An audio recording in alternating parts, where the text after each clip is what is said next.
Reactions are represented by the following equations. जैसे कि पहला दे रखा है उन्होंने A प्लस बी, इन दोनों को मिलाया तो C बन रहा है, तो कौन से टाइप का केमिकल रिएक्शन हुआ है? कॉम्बिनेशन, ठीक हो गया। सेकंड वाला क्या है? A plus B C gives AC plus B, कौन सा टाइप का रिएक्शन?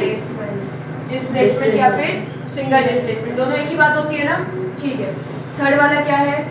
थर्ड है तुम्हारे पास A gives B plus C, कौन सी रिएक्शन? Decomposition reaction. A एक ही है ना, एक रिएक्टेंट से जब दो या दो से ज्यादा प्रोडक्ट बनते हैं उसको हम डिकम्पोजिशन कहते हैं ना, तो ये वाला आ जाएगा डिकम्पोजिशन। और लास्ट ऑप्शन दे रखा है AB plus DC gives DA plus CB, double displacement, ठीक है। इजी सा क्वेश्चन था, कुछ ज्यादा इसमें था नहीं भारी भरकम। क्वेश्चन नंबर 22 क्या कह रहे हैं? कंप्लीट द मिसिंग कंपोनेंट्स या फिर variables given as x and y in the following reactions. तो पहला रिएक्शन मुझे दे रखा है, इन्होंने बोला है जो PbNO3 वोल्ट वाइज है ये एक्वस होता है, ठीक हो गया। फिर उसके बाद इन्होंने 2Ki मिलाया है, बोला है कि ये भी एक्वस है। फिर बोला है इससे जो बना है वो है PbI2 और यहाँ लिखा है x, और फिर इन्होंने लिखा है 2KNO3 और यहाँ पीछे लिखा है y, और हमसे पूछा है कि ये x और y क्या है वो बताओ। तो बताओ इस इक्वेशन में x क्या है? सॉलिड। समझ रहे हो क्या है? जो पीछे लगते हैं ना, ये तुम्हें पता है ना, पीछे जो लगाते हैं वो उसके फिजिकल स्टेट को बताते हैं, सॉलिड है, लिक्विड है, गैस है या एक्वस है या प्रेसिपिटेट है, ठीक है। तो यहाँ पर PbI2 क्या सॉलिड नहीं होता? येलो कलर का PPT सॉलिड, तो ये क्या है? S क्या हो गया? X क्या हो गया? सॉलिड। ये Y क्या है यहाँ पर? ये क्या है? KNO3 क्या है? एक्वस, ठीक है। पता कैसे चला ये चीज? भैया ये हमने क्या करा हुआ है, एक्टिविटी करी हुई है, सीधे सीधे एक्टिविटी में देखा था, नीचे येलो कलर की PPT बन जाती है और ऊपर पानी जैसा चीज बचता है, तो जो पानी चीज बच गया वो KNO3 है, ठीक है। और लिक्विड सिर्फ हाइड्रोजन वो वाटर के लिए लगता है, तो लिक्विड मत लिखना, ठीक है। लिक्विड किसके लिए लगता है? वाटर के लिए। उसके अलावा कोई भी प्लस माइनस वाला होगा और वो पानी में घुल गया होगा, बिल्कुल पानी जैसा दिख रहा होगा, तो उसको एक्वस कहेंगे। आ जाते हैं सेकंड क्वेश्चन की तरफ, मतलब इसी के सेकंड पार्ट की तरफ। कॉपर लिखा है, सॉलिड है, इसमें हमने 2AgNO3 मिलाया हुआ है जो कि हमारे पास एक्वस है, और इससे मुझे मिल रहा है CuNO3 वोल्ट वाइज जो कि एक्वस है, और यहाँ पे X मिल रहा है जो कि सॉलिड है। अब की बार ये निकालना है, ये नहीं बताना है कि उसका फिजिकल स्टेट क्या है, अब की बार तो ये बताना है कि X क्या है। तो देख लेते हैं ना क्या हुआ इसके अंदर। एक कॉपर था, हाँ यहाँ पे दिख रहा है, यहाँ पे एक Ag था, यहाँ से गायब हो रखा है ना। NO3 था, यहाँ पे कितने NO3 है? 2। इसका मतलब ये तो बैलेंस करते हैं ना। क्या यहाँ पर ऐसा नहीं हो सकता कॉपर ने Ag को डिस्प्लेस करा होगा, उसकी जगह ली होगी? हो सकता है ना। तो यहाँ पे जो X होगा वो कौन बना होगा? Ag, सिर्फ Ag आएगा, NO3 मत कर देना, क्योंकि NO3 तो, अरे इधर भी AgNO3 इधर भी AgNO3 कैसे हो सकता है? फिर डिस्प्लेस किसको किया उसने?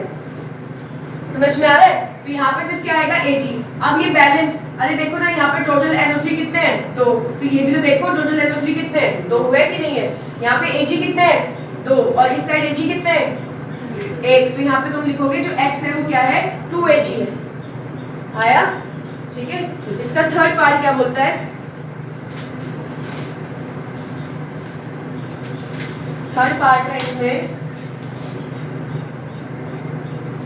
जिंक जो कि सॉलिड है, इसकी रिएक्शन तुम H2SO4 के साथ करवा रहे हो जो कि एक्वस है, ठीक है। और इससे बन रहा है तुम्हारे पास ZnSO4 जो कि सॉलिड है। अरे यार ये तो पूछा था क्या है, ये है X और यहाँ पे है H2 जो कि है Y। तो ऑब्वियस हो गया, मैंने क्या बताया? अच्छा ये सॉलिड नहीं है, हाँ ठीक है। बताओ भैया ZnSO4 क्या है? सॉलिड होगा क्या, एक्वस होगा कि लिक्विड होगा या क्या होगा? एक्वस होगा। क्या होगा? एक्वस। जब भी प्लस माइनस वाले मिलते हैं, ठीक है, जनरली क्या होगा? देखो सुनो, अब तुम कहोगे कि हमको पता कैसे लगेगा कि ये सॉलिड होगा कि एक्वस होगा? हमने ये वाली रिएक्शन करी हुई है, हमें कोई एक्टिविटी करवाई थी जिसमें हमने जिंक के ग्रेन्यूल्स लिए थे, उसमें HCl मिलाया था, HCl की जगह H2SO4 मिला दिया, है कि नहीं? है तो दोनों ही एसिड, चाहे HCl मिलाया चाहे क्या मिलाया हो H2SO4, लेकिन है तो दोनों ही एसिड ना। तो चाहे हमने यहाँ पे एसिड मिला, कोई सा भी एसिड मिलाया हो, चाहे HNO3, एक और एसिड होता है हमारे पास, कौन सा है? HNO3, और भी बहुत सारे होते हैं, चाहे HNO3 मिलाओ, चाहे HCl मिलाओ, चाहे H2SO4 बनाओ, रिएक्शन में क्या होगा? बस इसकी जगह बदलेगी, बाकी वही रहेगा सेम।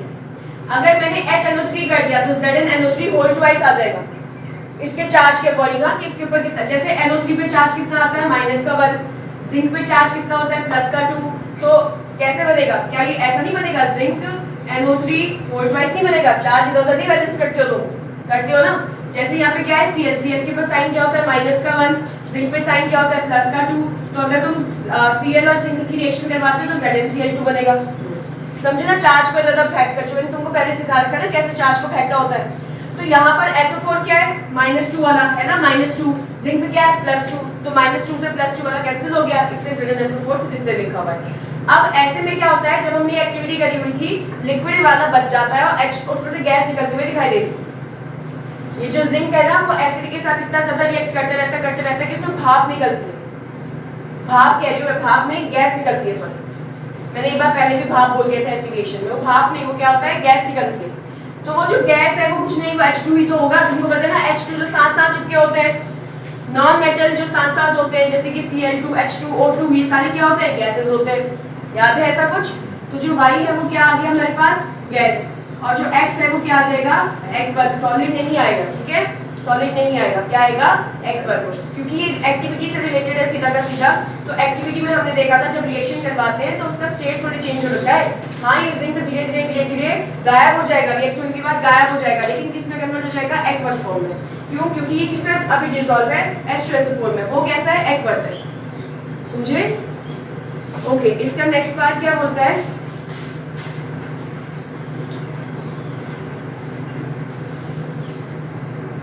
फोर्थ पार्ट बोलता है CaCO3 जो कि क्या है सॉलिड। इसमें तुमने X मिलाया हुआ है तो हमें क्या मिल रहा है CaO जो कि सॉलिड है, और साथ में मिल रहा है CO2 जो कि गैस है। तो क्या बताओ क्या आएगा? X की जगह पे क्या आएगा? हीट। X की जगह पे क्या आएगा? हीट। तो हमने हीट मिलाया होगा तो इसका डिकम्पोजिशन हुआ, हमारे पास कैल्शियम ऑक्साइड और कार्बन डाइऑक्साइड गैस बनी। सिंपल सा था, इजी था, है ना? आ जाओ फिर नेक्स्ट क्वेश्चन की तरफ।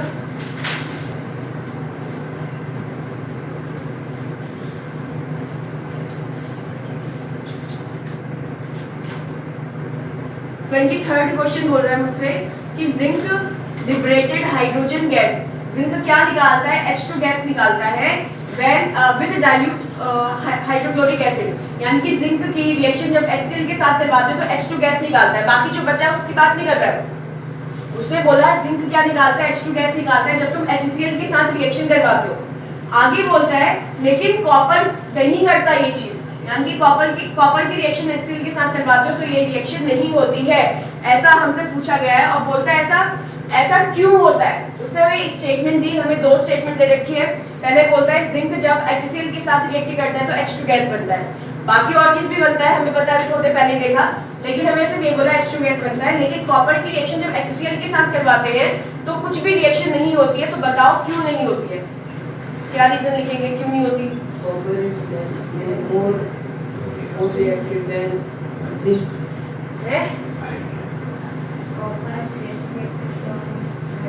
Hydrogen, copper is less reactive than hydrogen. Hydrogen के कंपैरिजन में कॉपर लेस रिएक्टिव है। अरे जिंक कहाँ गया? इन दो को कहाँ कंपेयर कर रहे हो?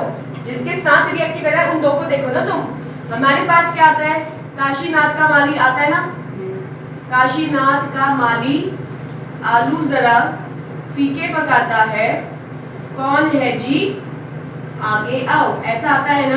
तो मुझे बताओ ना जिंक कहाँ है? जिंक तो ऊपर है, किसके साथ रिएक्शन हो रही है? H के साथ, ये रहा H। और कॉपर कहाँ है? H के मुकाबले H, कॉपर तो नीचे है। तो रिएक्टिविटी सीरीज के अकॉर्डिंग क्या कहेंगे कि कॉपर जो है वो लेस रिएक्टिव है हाइड्रोजन से, तो इसीलिए वो उसको डिस्प्लेस नहीं कर सकता उसकी जगह से, और इसीलिए ये रिएक्शन नहीं होती है।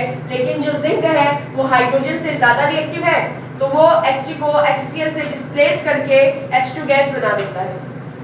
समझ में आया कैसे समझाना है? सिर्फ इसी का आंसर नहीं दोगे, ऊपर वाले को भी समझाओगे कि वो क्यों हो रहा है और ये क्यों नहीं हो रहा। तो तुम बोलोगे zinc is more reactive than hydrogen, so it can easily displace hydrogen from HCl to produce H2 gas, while copper is less reactive than hydrogen, so it will not be able to remove hydrogen from its position, so it will not be able to produce H2 gas. समझ में आया? 24th question बोलता है identify the substance oxidized and substance reduce oxidizing agent and reducing agent. सब कुछ पूछ लिया भाई, एक ही क्वेश्चन में सारी चीजें पूछ ली। ये हमारा पहला एमसीक्यू था, याद है? पहला एमसीक्यू भी सेम यही था। अच्छा मैं ऐसे लिख देती हूँ, उसके नीचे लिख रही हूँ, यहाँ पर बना है MnCl2, साथ में बना है 2H2O और साथ में बना है Cl2। अब वो पूछा क्या है कि इसमें क्या क्या निकालना है, इसमें ये बताओ किसके अंदर ऑक्सीडेशन हुआ है।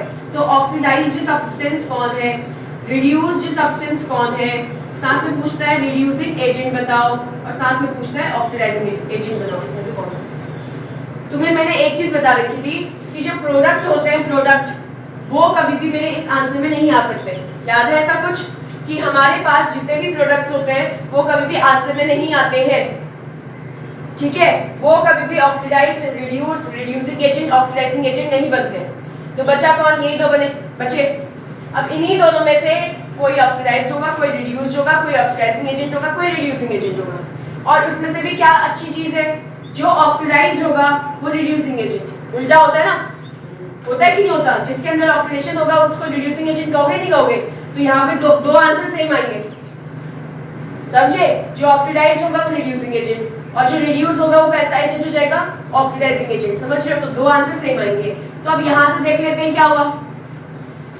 Mn में चार्ज निकालना पड़ेगा सबसे पहले। देखो यहाँ पर पहले तुम ये देखो, क्या Mn एक ही जगह पर है इस साइड? हाँ एक ही जगह पे है, वो तो चेंज हो नहीं रहा। तो पहले मैं क्या करूंगी, यहाँ से Mn पे चार्ज निकाल के देखूंगी कितना आ रहा है। तो Mn पे चार्ज कैसे निकालते हैं, तो मैंने जिस पे चार्ज निकालना होता है उसको x मानना होता है, बताया था कैसे करते हैं। फिर प्लस का साइन, बगल में कौन है, ऑक्सीजन। कितने मॉलिक्यूल हैं, कितने एटम्स हैं, 2। और एक ऑक्सीजन पे चार्ज कितना होता है, -2। ओवरऑल चार्ज हो गया 0, x - 4 हो गया 0, x की वैल्यू कितनी आ रही है, +4। तो बताओ Mn पे चार्ज कितना आ गया, +4, ठीक है? अब मुझे ऑक्सीजन से मतलब नहीं है क्योंकि मुझे इस वाले Mn और इस वाले Mn का चार्ज देखना है। अब यहाँ पर दिमाग लगाओ, सिंपल मैं बताऊं, अगर x हो गया, ये हो गया प्लस, 2 क्लोरीन हो गए और एक क्लोरीन पे चार्ज -1, ओवरऑल हो गया 0, तो x - 2 बराबर हो गया 0, x की वैल्यू कितनी आ गई, +2। बस तुमने इतना किया, अब बस छोड़ दो, अब आगे और को मत निकालो क्योंकि मैंने तुम्हें बता तो दिया है कि आंसर इस प्रोडक्ट में से तो होगा नहीं। तो अगर ये वाली चीज ऑक्सीडाइज मान लेते हैं, ये वाली चीज ऑक्सीडाइज हुई है तो ये वाली चीज रिड्यूस होगी और उसी का ऑक्सीडाइजिंग एजेंट और उसी का रिड्यूसिंग एजेंट बनेगा। समझ रहे हो कि नहीं? और तुम्हारा भी टाइम बचेगा इस चीज में। समझ रहे हो? आ रहा है क्या बोल रही हूँ? तो अब बताओ, +4 से +2 गई है वैल्यू रिड्यूस हुई है कि वैल्यू बढ़ गई? वैल्यू 4 से क्या हो गई, 2 पे आया है ना, तो वैल्यू घट गई। वैल्यू घटी है तो क्या होगा उसका, रिडक्शन। तो रिडक्शन होगा तो रिड्यूस कौन हुआ, हम लिखेंगे रिड्यूस हुआ है MnO2, पूरा लिखेंगे। एक्चुअल में तो मैग्नीज के साथ हो रहा है जो भी हो रहा है, बट पूरा लिखेंगे कि MnO2 क्या हुआ, रिड्यूस हुआ। समझ में आया? अच्छा, अगर ये रिड्यूस हुआ है तो ऑक्सीडाइज क्या हो जाएगा, HCl। उसके आगे के नंबर को नहीं लिखना है। समझ रहे हो कि नहीं? अच्छा, ऑक्सीडाइज अगर HCl हुआ है तो रिड्यूसिंग एजेंट कौन हो जाएगा, HCl। समझ रहे हो? जो जिसके अंदर ऑक्सीडेशन उसी का तो वही तो रिड्यूसिंग एजेंट बनता है। आ रहा है समझ में? और जो रिड्यूस हुआ है वो कैसा एजेंट बन जाएगा मेरा, ऑक्सीडाइजिंग एजेंट। देखो एक ही निकाला, सारे आंसर उससे निकल गए, है ना? तो क्वेश्चन को हमें सॉल्व करना आना चाहिए, किस तरीके से करना है, ये नहीं कि हर एक को सॉल्व करते रहेंगे बार-बार। समझ पा रहे हो? इजी क्वेश्चन था, कुछ इतना टफ नहीं था। नेक्स्ट क्वेश्चन की तरफ बढ़ते हैं। क्वेश्चन नंबर 25 क्या कह रहा है? 25th question, identify the reducing agents in the following reaction. सबसे पहले वाला पार्ट है 4NH3, इसमें तुम्हें दिया है 5O2 gives 4NO प्लस इसमें दिया है 6H2O। हमें इस वाले साइड से तो कोई लेना देना नहीं होता। पूछा क्या है, इसमें से रिड्यूसिंग एजेंट कौन है? रिड्यूसिंग एजेंट वो होते हैं जिसके अंदर क्या होता है, जिसके अंदर क्या होता है, ऑक्सीडेशन, है ना? तो हमें इसमें से देखना है ऑक्सीडेशन किसके अंदर हुआ। तो पहले हम नाइट्रोजन को देख रहे हैं क्योंकि यहाँ पर भी देखो एक नाइट्रोजन इधर है, एक नाइट्रोजन इधर है। मैं आगे के नंबर्स हटा रही हूँ इसके, ठीक है, ताकि हमारे लिए और क्लियर हो जाए, क्योंकि हमारे पास नंबर से तो कोई मतलब होता नहीं है। बैलेंस करने के लिए ठीक है, लेकिन चार्ज निकालने के लिए नंबर नहीं चाहिए होता है ना, ठीक है? तो मैंने बोला n पे चार्ज निकालते हैं, तो तुमने कहा कि देखो ये तो x है, बगल में 3 हाइड्रोजन है, एक हाइड्रोजन में प्लस का चार्ज होता है, ओवरऑल इस पे मुझे कोई चार्ज दिख नहीं रहा तो 0 हो गया, x प्लस का 3 बराबर 0 हो गया, x की वैल्यू कितनी आ गई, -3। समझ में आया कि नहीं आया? अब हाइड्रोजन मत निकालो, तुमने एक बार n देख लिया, अब यहाँ से n देखो, n दो जगह थोड़ी है, एक ही जगह है, तो n की वैल्यू देखो क्या आ रही है। ये हो गया x प्लस एक तो तुम्हारा ऑक्सीजन है, एक ऑक्सीजन पे माइनस का 2 चार्ज बराबर 0, तो x माइनस 2 बराबर हो गया 0, x बराबर कितना हो जाएगा प्लस का 2, तो यहाँ पे कितना चार्ज आ रहा है उसके ऊपर प्लस का 2। अब इसी से देख लो, पहले इसी से देख लो, क्योंकि मैंने तुमसे क्या बोला है कि प्रोडक्ट में से तो आंसर होगा नहीं। अगर ये तुम्हारा ऑक्सीडेशन होगा तो एजेंट तुम्हारा रिड्यूसिंग हो जाएगा, यही वाला। अगर ये तुम्हारा रिडक्शन हो रहा होगा तो एजेंट की ऑक्सीडाइजिंग हो जाएगा, इसका मतलब जो बचा होगा वही तुम्हारा रिड्यूसिंग एजेंट हो जाएगा। फिर समझे क्या बोल रही हूँ, है ना? तो इसमें देखो -3 से वैल्यू कहाँ गई है, +2 पे, तो बताओ -3 नीचे आता है ना नंबर लाइन पे, +2 ऊपर आएगा, तो वैल्यू बढ़ रही है कि घट रही है? बढ़ रही है। वैल्यू बढ़ रही है तो ऑक्सीडेशन की रिडक्शन, ऑक्सीडेशन है तो एजेंट कैसा होगा, रिड्यूसिंग। तो पहले वाले में रिड्यूसिंग एजेंट कौन है, NH3। समझ में आया है? अब इसका सेकंड पार्ट की तरफ बढ़ते हैं। तो सेकंड पार्ट क्या बोलता है, सेकंड पार्ट बोलता है H2O की रिएक्शन मैंने F2 के साथ करवाई तो मेरे पास HF और मेरे पास HOF बन रहा है, ऐसा क्वेश्चन है। ये भी तुम्हारे MCQ में आया है क्वेश्चन, है ना? अच्छा, अब इसमें क्या करें, देखो सबसे पहले यहाँ पे 2 हाइड्रोजन, यहाँ पे भी हाइड्रोजन, यहाँ पे भी हाइड्रोजन है, तो हाइड्रोजन को छोड़ दो, जहाँ पे अलग अलग है उसको छोड़ दो। यहाँ पे भी ऑक्सीजन, यहाँ पे एक ऑक्सीजन, ऑक्सीजन पे निकालना थोड़ा सा डिफिकल्ट, तो चलो देख लेते हैं, ऑक्सीजन को देख लेते हैं फिर क्या हो रहा है। पहले एक एक है ना, जो एटम तुम्हें एक एक दिखे उसको निकालने की कोशिश करना। जैसे F क्या है, यहाँ पे 2 दिख रहे हैं ना, तो मैंने F को भी छोड़ दिया। पहले मैं एक एटम को निकाल दूं, अगर उससे निकल गया तो सही है, नहीं होगा तो फिर मुझे दूसरे को भी निकालना पड़ेगा। समझे? चलो फिर यहाँ पे देखते हैं, ऑक्सीजन को निकालना है मुझे, तो मैंने बोला यहाँ पे 2 है हाइड्रोजन, एक हाइड्रोजन पे चार्ज होता है +1, ऑक्सीजन पे निकालना है तो x हो गया, ओवरऑल चार्ज हो गया 0, तो x की वैल्यू अभी आ जाएगा x + 2 बराबर 0, तो x की वैल्यू आ जाएगा -2। तो यहाँ पे ऑक्सीजन पे चार्ज कितना आ रहा है, -2। समझ रहे हो क्या किया? हमें देखना है इनमें, इसमें से इधर साइड एक एटम है ना ऑक्सीजन, तो इधर साइड मुझे एक ही एटम चाहिए। मैंने इस साइड देखा हाइड्रोजन 2 है और हाइड्रोजन यहाँ अलग अलग हो गए, यहाँ पे देखा F एक साथ था लेकिन यहाँ पे F अलग अलग हो गए। तो अगर कल को पहले तुम ये चेक करना कि जो एटम सिंगल है उसके ऊपर चार्ज देख लो, उसके ऊपर चार्ज आ जाएगा तो ओवरऑल आंसर तुम निकाल ही लोगे ना, अगर चेंज हो रहा होगा तो। अगर इसका चार्ज चेंज नहीं हो रहा होगा तब गड़बड़ हो जाएगी ना फिर हमारे पास, तब हमें क्या करना पड़ेगा, दूसरे एटम को भी देखना पड़ेगा फिर। ठीक है, अब यहाँ पे मैं ऑक्सीजन को देखूं तो हाइड्रोजन पे चार्ज होता है +1, ऑक्सीजन क्या आ जाएगा x, फ्लोरीन पे चार्ज होता है -1 बराबर हो गया 0। तो क्या ये +1 और -1 कैंसिल हो जाएंगे एक दूसरे से, तो x की वैल्यू कितनी आ रही है यहाँ पर 0, इस पे चार्ज कितना आ गया 0 आया। तो मुझे बताओ -2 से वैल्यू कहाँ गई है, 0 पे। वैल्यू रिड्यूस हुई है कि बढ़ गई है, बढ़ गई है। अब जब वैल्यू बढ़ गई है तो हम आंसर क्या बोलेंगे, ये कैसा एजेंट हो गया है, बढ़ गया है ना, बड़ा है ना, तो ऑक्सीडेशन हुआ, ऑक्सीडेशन है तो एजेंट कैसा हो जाएगा, रिड्यूसिंग एजेंट। तो रिड्यूसिंग एजेंट कौन हो गया, वाटर, यानी कि ऑक्सीडेशन किसका हुआ, वाटर का हुआ। ठीक है, अब एक और चीज करते हैं, औरों को भी ऑप्शन चेक करके देख लेते हैं हमने सही निकाला गलत निकाला, क्योंकि क्या पता तुम्हें कंफ्यूजन हो कि नहीं, क्या पता ऐसा ना हो, तो फिर तो देख लेते हैं और ऑप्शंस को भी। जैसे मैंने फ्लोरीन को चेक करा, ठीक है ना, फ्लोरीन के हिसाब से मैंने चेक किया, तो मैंने बोला यहाँ पे तो फ्लोरीन 0 है, यहाँ तो फ्लोरीन 0 है, इधर चेक करूंगी तो फ्लोरीन पे कैसा चार्ज आ रहा है, तुमने बोला कि भैया यहाँ पे देखो एक प्लस वाला है, ये हो गया प्लस का x बराबर 0, तो x की वैल्यू कितनी आ रही है -1, तो फ्लोरीन पे आ रहा है -1 का चार्ज। ठीक है, फिर तुमने कहा कि चलो इधर देख लेते हैं, फिर यहाँ पे क्या आ रहा है, हाइड्रोजन पे चार्ज +1, ऑक्सीजन पे चार्ज -2, फ्लोरीन हो गया प्लस का x बराबर हो गया 0। समझ रहे हो ना क्या किया मैंने, ये तो +1 -2 प्लस का x बराबर 0, तो 2 में से 1 जाएगा तो -1 प्लस x बराबर 0, तो x की वैल्यू कितना आ रहा है, +1 आ रहा है कि नहीं आ रहा।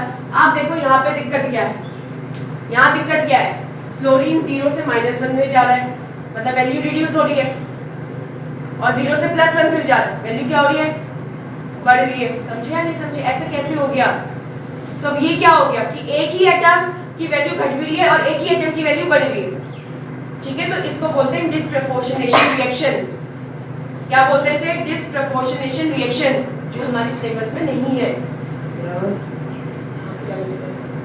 मेरी बात समझ रहे हो, जब एक ही एटम का रिडक्शन हो रहा है और एक ही एटम का ऑक्सीडेशन हो रहा है तो उसे बोलते हैं डिसप्रपोर्शनेशन रिएक्शन, उसको रिडॉक्स नहीं कहते।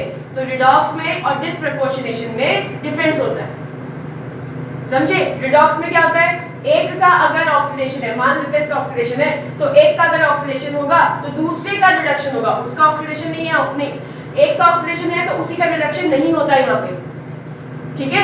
अगर एक का ऑक्सीडेशन है तो दूसरे वाले जो तुम्हारे पास क्वेश्चन में पार्ट दे रखा है, दूसरा रिएक्टेंट जो है उसका रिडक्शन होगा, ये होता है रिडॉक्स। लेकिन अगर एक ही रिएक्टेंट का ऑक्सीडेशन भी हो रहा है, एक ही रिएक्टेंट का रिडक्शन भी हो रहा है, इसको बोलेंगे डिसप्रपोर्शनेशन रिएक्शन। आया कुछ समझ में? तो इसलिए मैंने तुमसे बोला था सबसे पहले किससे निकालो, जो जिसमें कम एटम्स दिख रहे, ठीक है, जिसमें कम एटम दिख रहे। तुमने देखा यहाँ पे ऑक्सीजन है और इस साइड प्लस एक ही ऑक्सीजन है, तो उसको देखकर हमने आंसर निकाला, क्योंकि फिर उससे चांसेस क्या है, सही आएगा आंसर। जैसे अब यहाँ पे तुमने फ्लोरीन को देख के कर लिया होता तो आंसर क्या करते, फिर तुम कंफ्यूज हो जाते ना और फिर तुम छोड़ देते क्वेश्चन। समझ में आ रही बात या नहीं? तो छोड़ना नहीं है किसी क्वेश्चन को, तो तुम्हें बस थोड़ा सा दिमाग लगाना है। क्या लगाना है कि तुम्हें उस एटम को ढूंढना है जो इस साइड भी एक हो और उस साइड भी एक ही हो। समझ में आ गया है कैसे करना है? तो रिड्यूसिंग एजेंट इस वाले केस में कौन हो गया, वाटर। अभी हमने H को नहीं चेक किया था वहां पे, ठीक है, H को भी चेक करते वही आता से, ठीक। हाँ जी, तो इसका कौन सा पार्ट है, थर्ड पार्ट। तो थर्ड पार्ट हमसे क्या बोलता है, Fe2O3 की रिएक्शन तुमने 3CO के साथ करवाई, तुम्हें क्या मिला, या इधर साइड लिख देती हूँ, तुम्हें क्या मिला 2Fe प्लस तुम्हें मिला है 3CO2। तो पहले तो आगे के नंबर हटा रही हूँ मैं, ताकि मुझे साफ साफ ये चीज दिख जाए मैंने क्या लिखा हुआ, ठीक है। आगे के नंबर तुम्हें नहीं हटाने, तुम्हें तो समझाने के लिए बता रही खाली। हाँ जी, तो बताओ भैया क्या बताना है, रिड्यूसिंग एजेंट कौन है। तो देखो इस साइड कौन सा आइटम जो सिंगल है, अब सबके साथ सिंगल है, और सॉरी दो आइटम है, एक आयरन हो गया सिंगल, एक कार्बन हो गया सिंगल। ऑक्सीजन दो जगह इस साइड है, वहां तो एक ही जगह पे है ना, तो मैं सीधे आयरन को देखती हूँ। तो आयरन पे चार्ज निकालना है, तो x कितने x हो गए 2, तो 2 मल्टीप्लाई x प्लस 3, एक ऑक्सीजन पे चार्ज माइनस का 2, ओवरऑल चार्ज कितना हो गया 0। तो क्या 2x माइनस का 6 बराबर 0, तो 2x बराबर प्लस का 6, x की वैल्यू कितना आ रहा है प्लस का 3। समझे क्या करा, तो x की वैल्यू मतलब आयरन की वैल्यू कितनी आ रही है प्लस का 3। अब यहाँ पे आयरन क्या है, अकेले जो अकेला होता है उसके ऊपर चार्ज कितना आता है 0।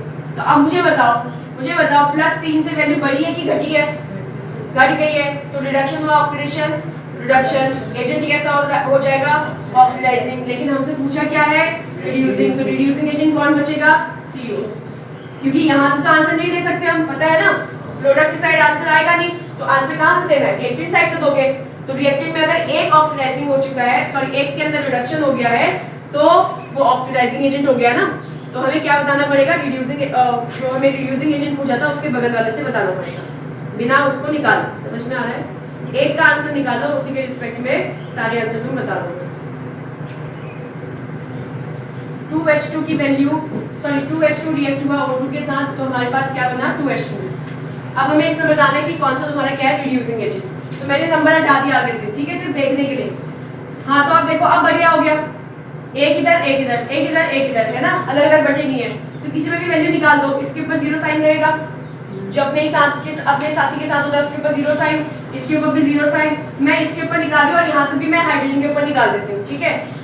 तो यहाँ से मैंने देखा H2 यानी कि 2 हाइड्रोजन है, 2 के लिए सॉरी एक पे चार्ज निकालना तो x हो गया प्लस का साइन, ये ऑक्सीजन कितना चार्ज देता है माइनस का 2, ओवरऑल चार्ज कितना हो गया 0। तो यहाँ पर कितना आ जाएगा 2x माइनस का 2 बराबर 0 हो गया। तो x की वैल्यू कितनी आ जाएगी, 2x की वैल्यू आएगी प्लस का 2, x की वैल्यू आ जाएगी 1। तो हाइड्रोजन पे कितना चार्ज आ रहा है प्लस का 1, हाइड्रोजन पे चार्ज कितना आ रहा है प्लस का 1। तो मुझे एक चीज बताओ, वैल्यू 0 से बड़ी है या घटी है, बढ़ गई। तो एजेंट कैसा अंदर क्या हो रहा है इसके, ऑक्सीडेशन की रिडक्शन, ऑक्सीडेशन एजेंट कैसा हो जाएगा रिड्यूसिंग। तो हमारे पास H2 जो है वो है रिड्यूसिंग एजेंट, ठीक हो गया। हाँ जी, तो अगला क्वेश्चन क्या है, translate the following statement into chemical equation and balance them. Equation दे रखी है कि lead nitrate reacts with sulphuric acid, तो ये तो कर ही देंगे। उसने ना इक्वेशन ऐसे लिखा हुआ है, लैंग्वेज लिखा हुआ है, तो लैंग्वेज लिखा है तो हम उसको रिएक्ट नहीं करवा सकते हैं क्या, हम उसको स्टेटमेंट बना के इक्वेशन बना के उसको बैलेंस नहीं कर सकते हैं क्या। तो बोला है कि लेड नाइट्रेट रिएक्ट कर रहा है किसके साथ, सल्फ्यूरिक एसिड के साथ, सल्फ्यूरिक एसिड के साथ, और क्या बना रहा है, क्या बना रहा है, एक प्रेसिपिटेट बना रहा है लेड सल्फेट, लेड सल्फेट बना रहा है, जो कि क्या है पीपीटी, तो ये भी ध्यान रखेंगे भाई, ये तो पीपीटी बनेगा। और साथ में बना रहा है नाइट्रिक एसिड, नाइट्रिक एसिड क्या होता है बेटा, जब पता होगा ना ये चीजें क्या होती है तभी तो फॉर्मूला लिखोगे, फॉर्मूला लिखोगे नहीं तो कहां से बनेगा बैलेंस। तो लेड तो समझ में आ गया, पीबी है, नाइट्रेट का मतलब क्या होता है NO3, बैलेंस अभी इसको बैलेंस नहीं किया है, ठीक है, अभी मैंने ऐसे ही रखा है। सल्फ्यूरिक एसिड का formula H2SO4, good. Lead sulphate, lead मतलब क्या हो गया Pb, सल्फेट मतलब क्या होता है SO4। अगर जिसको नहीं आता नाइट्रिक एसिड क्या है, क्या वो यहाँ पे देखकर बता सकता है क्या बनेगा,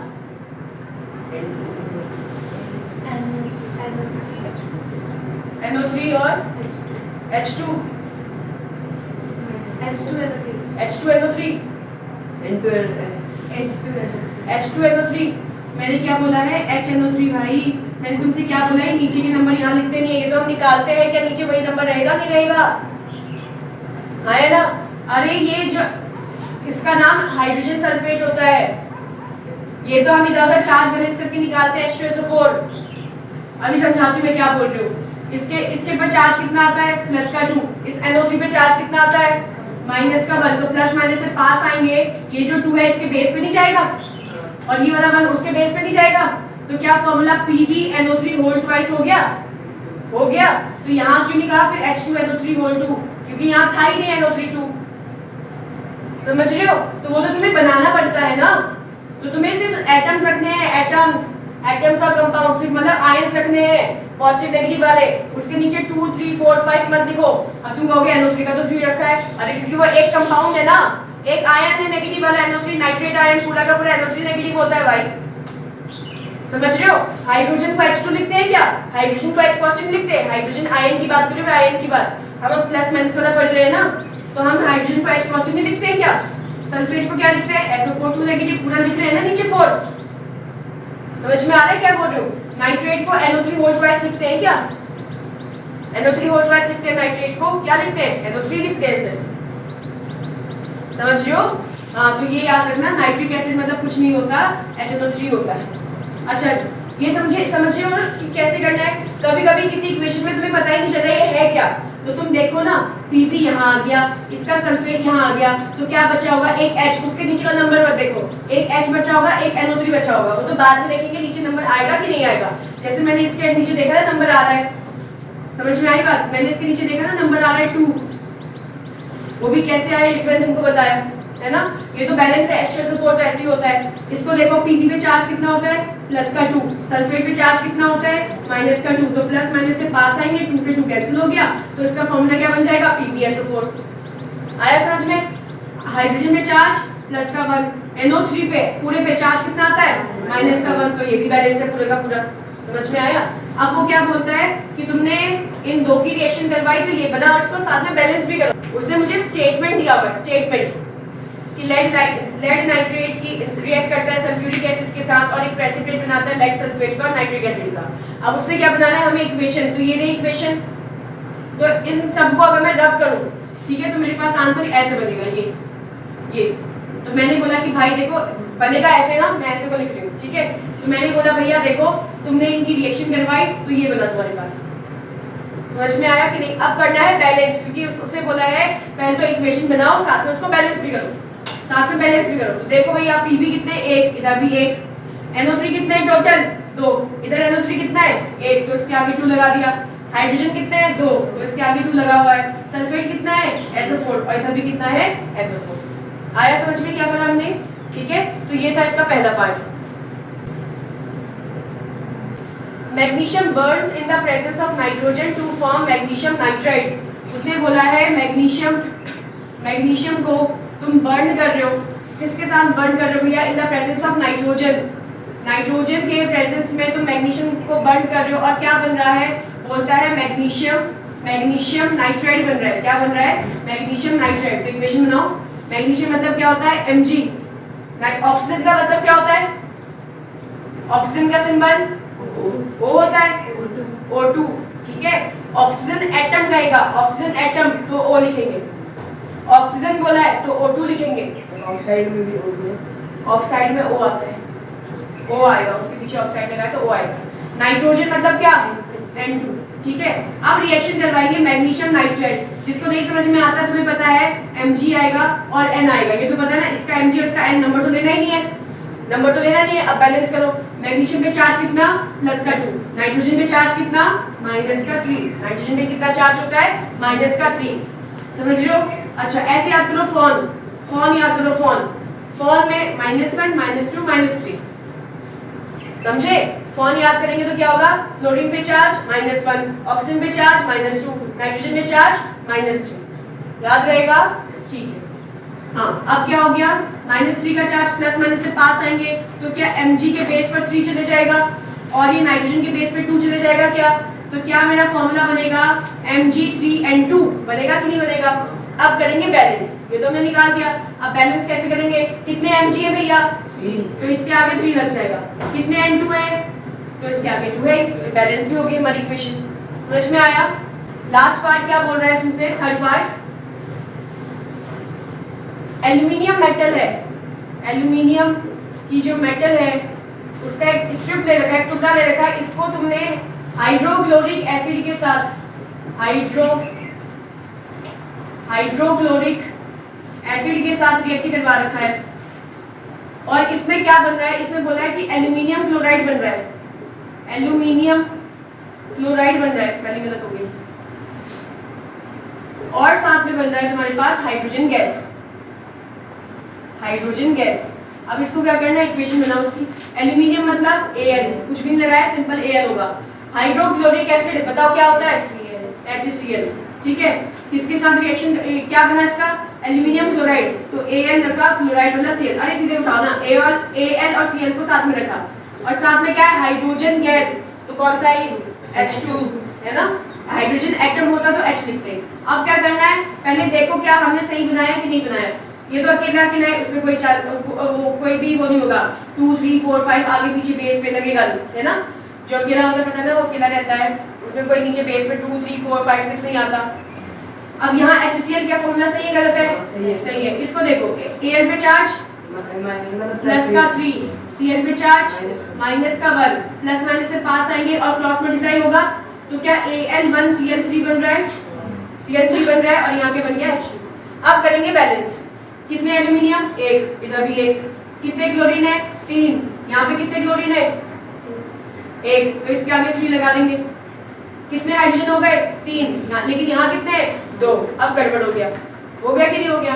तो मैंने क्या करा, मैंने करा भैया, अगर यहाँ 2 है, यहाँ 3 है, अगर मैं इसको 4 कर दूं, देखो ये तो 3 है ना, ये 3 है, तो अगर मैं इसको कर दूं 6, क्यों, क्योंकि मैं इसके आगे कर दूं अगर 2, तो 2 3 जा 6 हो गए, तो क्लोरीन में कितने हो गए, 6, हाइड्रोजन कितने हो गए, 6, तो यहाँ पे मैं अगर 3 कर दूं तो 3 2 जा 6 हो गया, समझ में आया। एल्यूमिनियम कितने हो गए, 2, तो इसके आगे लगा दिया 2, समझ में आया। थोड़ा सा दिमाग लगा के क्वेश्चन सॉल्व कर लेंगे, आ गया, चलो तो यहाँ तक करेंगे।